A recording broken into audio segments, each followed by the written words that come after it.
২০২৪-২৫ অর্থবছরের বাজেট ঘোষণার পর সাধারণ মানুষের মাঝে হতাশা তৈরি হলেও কিছুটা স্বস্তি তৈরির কারণ হতে পারে শিশুদের টাইফয়েড ও মশাবাহিত রোগ প্রতিরোধের টিকার ঘোষণায়। বৃহস্পতিবার জাতীয় সংসদে বাজেট প্রস্তাব উপস্থাপন করেন অর্থমন্ত্রী আবুল হাসান মাহমুদ আলী। ২০২৪-২৫ অর্থবছরের প্রস্তাবিত বাজেটের আকার ধরা হয়েছে ৭,৯৭,০০০ কোটি টাকা।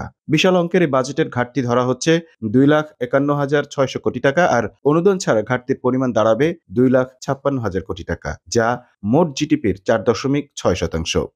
সংসদে অর্থমন্ত্রী ঘোষণা দিয়েছেন, আগামী বছর থেকে সম্প্রসারিত টিকাদান কর্মসূচিতে শিশুদের জন্য যুক্ত হচ্ছে টাইফয়েড ও মশাবাহিত রোগের নতুন ২ টিকা। টাইফয়েডের জন্য যুক্ত হচ্ছে কনজুগেট ভ্যাকসিন ও মশাবাহিত রোগের জন্য জাপানিজ এনকেফালাইটিস ভ্যাকসিন। সরকার বিনামূল্যে এসব টিকা সরবরাহ করবে। বাজেট বক্তৃতায় অর্থমন্ত্রী বলেন, শিশু ও নারীদের মারাত্মক সংক্রামক রোগ থেকে সুরক্ষার জন্য সরকার সম্প্রসারিত টিকাদান কর্মসূচি অব্যাহত রাখছে। বর্তমানে ইপিআই কর্মসূচির আওতায় শিশু, কিশোরী ও নারীদের ১১টি মারাত্মক সংক্রামক রোগের বিরুদ্ধে টিকাদান কার্যক্রম পরিচালনা করা হচ্ছে।